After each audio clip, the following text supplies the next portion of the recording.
વિદ્યાર્થી મિત્રો, welcome back to channel. વિદ્યાર્થી મિત્રો, આપણે પાર્ટ 1માં એટલે કે પહેલા લેક્ચરની અંદર થોડુંક પાક વિશે છે એ અભ્યાસ કર્યો, તો એનો ફરીથી આપણે એકવાર પુનરાવર્તન કરી લઈએ. તો પાકની છે એ સચોટ વ્યાખ્યા શું કહેવાય? તો કે એક જ જગ્યાએ જો વધારે પ્રમાણમાં એક જ પ્રકારનો છોડનું ઉત્પાદન કરવામાં આવે તો એને શું કહેવાય? પાક. દાખલા તરીકે ઘઉંનો છોડ છે તો એ ઘઉંના ઘણા બધા છોડ એક જ જગ્યાએ જો રોપવામાં આવે તો એને કહેવાય પાક. એ જ રીતે બાજરો છે, એવી જ રીતે કપાસ છે, એવી જ રીતે મગફળી છે, ઘણા બધા જે પણ કઠોળ આવતા હોય એ બધા જ કઠોળ પાક. બરાબર. ત્યાર પછી ખેત પદ્ધતિઓ આવતી હતી, રાઈટ. તો સ્ટેપ બાય સ્ટેપ કેવી રીતે ખેતી કરવી એના વિશે તમને છે એ સ્ટેપ બાય સ્ટેપ છે એ આપણે જોયું હતું. તો એમાં સૌથી પહેલાં આવે છે પહેલી પદ્ધતિ, ભૂમિને તૈયાર કરવી. બરાબર. ભૂમિ તૈયાર થઈ જાય ત્યાર પછી છે એ રોપણી કરવી, ત્યાર પછી એને આપણે ખાતર આપવું, ત્યાર પછી એની સિંચાઈ કરવી, રાઈટ. ત્યાર પછી એનું નિંદણ કરવું, ત્યાર પછી એની લણણી કરવી અને છેલ્લે છે એ સંગ્રહ કરવો. તો આ સ્ટેપ બાય સ્ટેપ છે એ આપણે પદ્ધતિઓ હતી. તો આજે આપણે એમાંનું પહેલું સ્ટેપ, પહેલી પદ્ધતિ એટલે કે ભૂમિને તૈયાર કરવી. બરાબર. આજનો ટોપિક શું છે આપણો? તો કે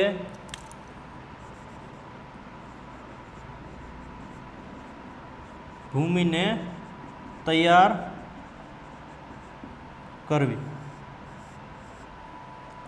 હવે મિત્રો, ભૂમિને તૈયાર શું કામ કરવી પડે, કેવી રીતે કરવી, એ આપણે આજ શીખવાનું છે.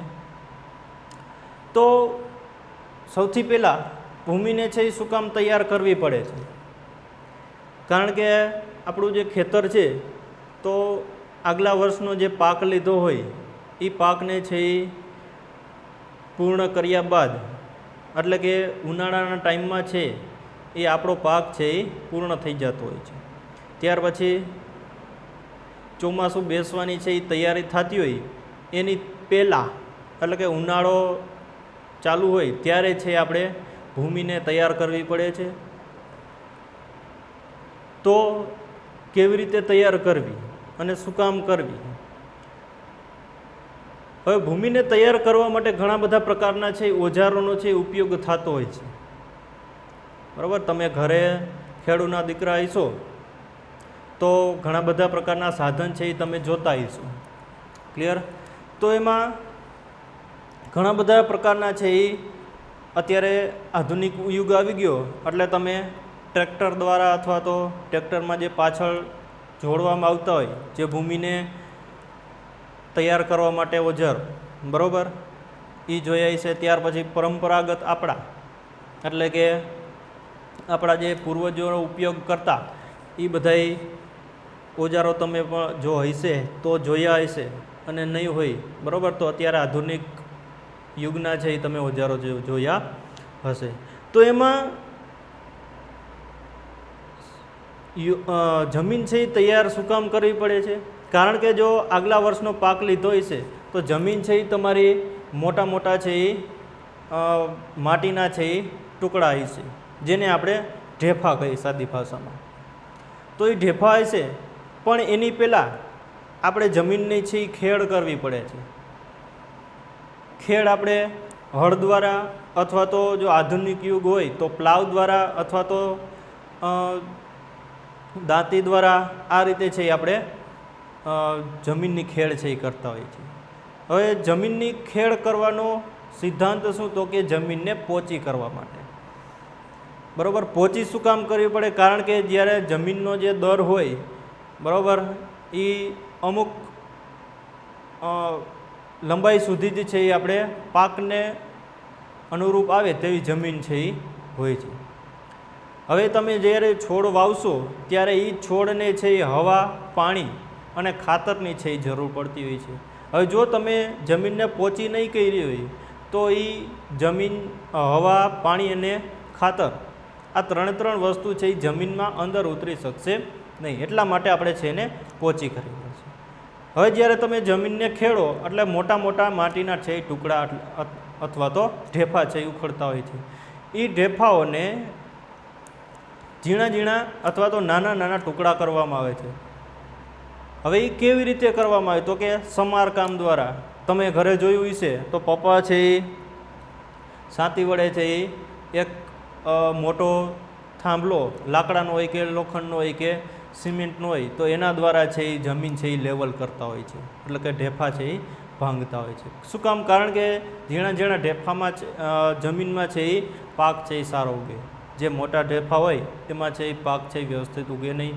અને જો ઝીણા ઢેફા કરેલા હશે તો ત્યારે તમે સિંચાઈ કરશો ત્યારે વ્યવસ્થિત રીતે છે એ પાણી છે એ એને મળતું રહેશે. તો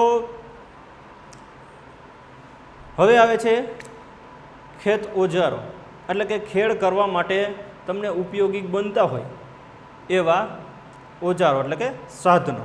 તો એમાં સૌથી પહેલાં આવે છે હળ. તમે જોયું જઈશે તો હળમાં છે એ એક લોખંડ અથવા તો લાકડાનો લાંબો પાઇપ એટલે કે લાંબો લાકડાનો હાથા જેવું જોયું હશે. અને દાખલા તરીકે આકૃતિ દોરીને તમને બતાવું, બરાબર? તો આવું લોખંડ અથવા તો લાકડાનો છે એ લાંબો ભાગ હશે, બરાબર? અહીંયાથી છે એ આમ નીચે છે એ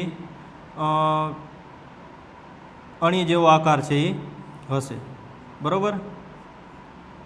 અને અહીંયા છે એ હેન્ડલ જેવું હોય, બરાબર? અહીંયા છે એ જ્યાં બળદ અથવા તો કોઈ પણ પ્રાણી છે અહીંયા જોડવામાં આવે છે, બરાબર? આ જે ભાગ છે, બરાબર, એને છે એ હળ શાફ્ટ કહેવાય છે.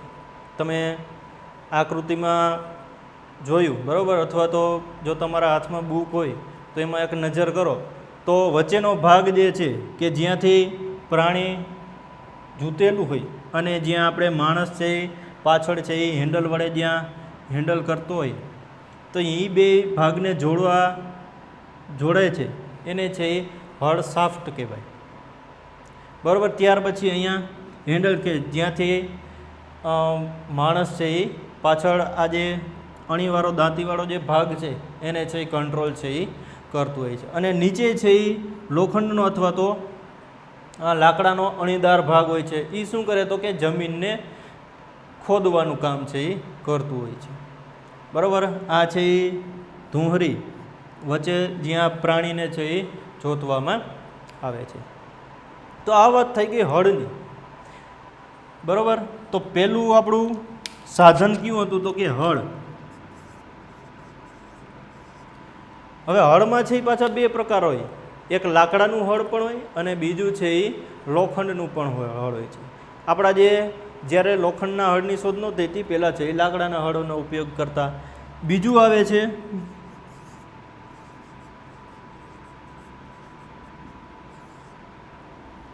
ખરપિયો. હવે ખરપિયો એટલે શું? તો ખરપિયો એટલે કે જે જમીનને ઉથલાવવાનું કામ કરે છે. એટલે કે તમે જે પાવડો જોયો હોય તો પાવડામાં નીચેનો ભાગ છે એ સેજ પોળો હોય છે, એવી જ રીતે હોય હળ જેવું જ, પણ જે નીચે જે દાંતીવાળો એટલે કે લોખંડનો જે અણીવાર જ્યાંથી જમીનને તોડવાની હોય ખોદવાની હોય એ ભાગ છે એ સેજ પોળો હોય છે. એટલે જમીન છે એ આખી એક જગ્યાએથી બીજી જગ્યાએ આમ ઉલડી જતી એટલે કે ઉલટ સુલટ છે એ કરતી હોય છે. એમાં પણ હળની જેમ જ વચ્ચેનો ભાગ હોય, બરાબર? એને શાફ્ટ કહેવાય. ઉપર છે એ હેન્ડલ હોય અને આગળ છે એ જ્યાં પ્રાણી જૂતતું હોય, બરાબર, અહીંયા ધોસરી, બરાબર? આવી જ રીતે ખરપિયો. ત્યાર પછી આવે છે ટ્રેક્ટર અથવા તો દાંતી અથવા તો કલ્ટિવેટર, બરાબર? આ છે એ આપણે આધુનિક યુગમાં એટલે કે અત્યારના યુગમાં છે એ આપણે ઉપયોગ કરીએ છીએ કલ્ટિવેટર અથવા તો દાંતીનો અથવા તો લોખંડના. તમે ટ્રેક્ટરની પાછળ છે એ લોખંડના હળ પણ જોયા છે અથવા તો પ્લાવ પણ જોયો હોય છે. આ બધાય છે એ જમીનને ઉલટાવવાનું અથવા તો જ્યાં પોષક દ્રવ્યો વધારે હોય, બરાબર, એ જમીન માથે આવી જાય અને ઉપરની જમીન છે એ નીચે વહી જાય આવા જમીનને ઉથલાવવાનું છે એ કામ કરતી હોય છે, બરાબર.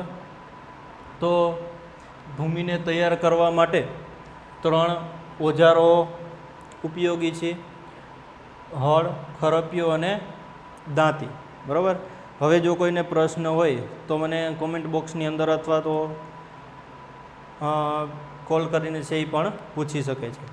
હવે આપણી જમીન તો તૈયાર થઈ ગઈ, બરાબર. હવે જમીન તૈયાર થઈ ગઈ ત્યાર પછી એને આપણે પાક વાવવાનો હોય એ પાક મુજબ છે આપણે હાર કરતા હોય છે, એટલે કે લાઈનમાં એક સીધી હરોળમાં છે એ ચાસ નાખતા હોય છે.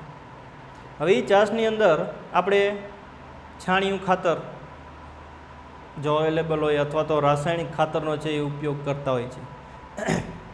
હવે ધીમે ધીમે જે વરસાદનો ટાઈમ આવતો જાય છે, હવે વરસાદ આવી જાય ત્યાર પછી આપણે શું કરીએ, બરાબર, ઠેકડા ન મારીએ પણ વાવણી કરીએ. શું કરીએ? વાવણી કરીએ. તો આપણો નેક્સ્ટ પોઈન્ટ વાવણી.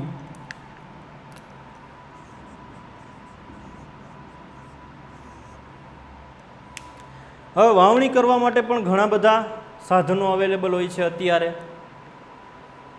પણ આપણે વાત કરવાની છે પરંપરાગત, બરાબર, જે આપણા જે પૂર્વજો ઉપયોગ કરતા એનો. તો એનો તમે ઘણાએ નહીં જોયું હોય અથવા તો ઘણાએ જોઈ છે તો જોઈ છે, બરાબર. તો એનો આકૃતિ કેવી હોય તો કે આવો ગયણી જેવો ભાગ હોય,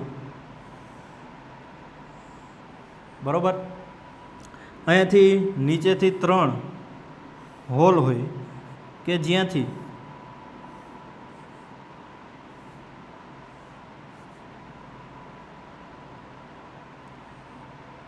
આ ભાગમાંથી અહીંયાથી છે એ દાણા નાખવામાં આવે, બરાબર. અને અહીંયા નીચેના ભાગમાં છે એ પાઇપ દ્વારા છે એ જમીનમાં દાણા છે એ જતા હોય છે. હવે અત્યારે યુગ છે એ આધુનિક યુગ છે, બરાબર, જેના કારણે સમય પણ બચશે અને પરફેક્ટ રીતે છે એ તમારે દાણા વચ્ચેની જગ્યા છે અથવા તો સીધી હરોળમાં છે એ પાક છે એ ઉગશે. તો એના માટે ઓજાર વપરાય છે, વાવણીઓ. વાવણી કરવા માટે વાવણીઓ અથવા તો ઓરણી. હવે વાવણીઓ તો આપણે વૈજ્ઞાનિક ભાષામાં કહીએ પણ આપણે સાદી ભાષામાં કહીએ તો ઓયણી. હવે ઓયણી આ એક પ્રકારની ઓયણી છે. હવે ટ્રેક્ટરનો ઉપયોગ થાય છે તો એમાં ઓટોમેટિક ઓયણી આવતી હોય છે. હવે ઓટોમેટિક ઓયણીનો લાભ શું આપને, તો કે એક તો સમય બચે, બરાબર. ત્યાર પછી 2 છોડ હોય એ 2 છોડ વચ્ચે પરફેક્ટ જગ્યા રહેતી હોય છે, કારણ કે જ્યારે તમે હાથેથી નાખતા હોય તો 2 છોડ વચ્ચે છે એ પરફેક્ટ જગ્યા રહેતી નથી. જ્યારે આધુનિક ઓયણીમાં છે એ ચોક્કસ જગ્યાએ છે એ દાણા છે એ 2 છોડ વચ્ચેના અંતર છે એ પડતા હોય છે. ત્યાર પછી દાણાની છે એ બચત કરી શકીએ, કારણ કે આમાં આપને ખ્યાલ નથી રહેતો કે કેટલા દાણા પડ્યા. પણ જ્યારે તમે જો કોઈના ઘરે ટ્રેક્ટરની ઓયણી હોય, ઓટોમેટિક ઓયણી હોય, તો એમાં એકવાર નજર કરજો તો એ ઓયણીમાં બરાબર ચક્કર હશે. ઓયણીની અંદર નાના છે એ ચકેડા હોય છે અને એ ચકેડાની અંદર ચોક્કસ જગ્યાએ નાના છે એ ખાડા હોય છે. હવે એ ખાડામાં છે એ દાણા ભરાઈ જાય એટલે એ ખાડામાં 1 થી 2 જ દાણા આવશે, વધારે દાણા આવે નહીં. એટલે ચોક્કસ જગ્યાએ બરાબર એ દાણા છે એ પડતા હોય છે. એટલા માટે દાણાની પણ બચત કરી શકીએ, સમયની પણ બચત કરી શકીએ. અને ટ્રેક્ટર દ્વારા વાવતા હોય તો એક વ્યક્તિની પણ આપણે છે એ એક માણસ દ્વારા છે આપણે વાવણી છે એ કરી શકતા હોય છે. હવે વાવણી તો થઈ ગઈ, વરસાદ થઈ ગયો, વાવણી થઈ ગઈ.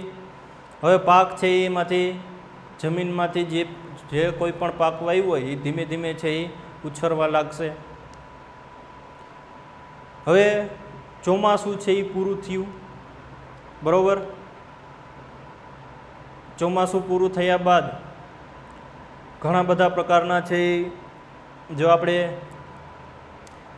પહેલેથી જ જો ખાતર નાખ્યું હોય તો કાંઈ પ્રશ્ન છે નહીં, પણ જેવી રીતે આપણે મનુષ્યને દવાની જરૂર પડે છે અથવા તો પોષક દ્રવ્યની જરૂર પડે છે, એવી જ રીતે વનસ્પતિને પણ પોષક દ્રવ્યની જરૂર પડતી હોય છે, બરાબર. તો એ પોષક દ્રવ્યો છે એ જમીનની અંદરથી મેળવતી હોય છે, અથવા તો આપણે જે બહારથી ઉમેરીએ છાણિયું ખાતર અથવા તો કુદરતી ખાતર અથવા તો કૃત્રિમ ખાતર, એના દ્વારા છે એ પોષણ છે એ મેળવતા હોય છે. પણ આ કુદરતી ખાતર અથવા તો કૃત્રિમ ખાતર, આ બે ટોપિકની છે આપણે નેક્સ્ટ લેક્ચરમાં છે એ ચર્ચા કરીશું. ત્યાં સુધી આ લેક્ચરની અંદર જો કોઈને પ્રશ્ન થયો હોય, બરાબર, તો મને કોમેન્ટ બોક્સની અંદર છે એ પૂછી શકે છે. ત્યાં સુધી જય વિજ્ઞાન.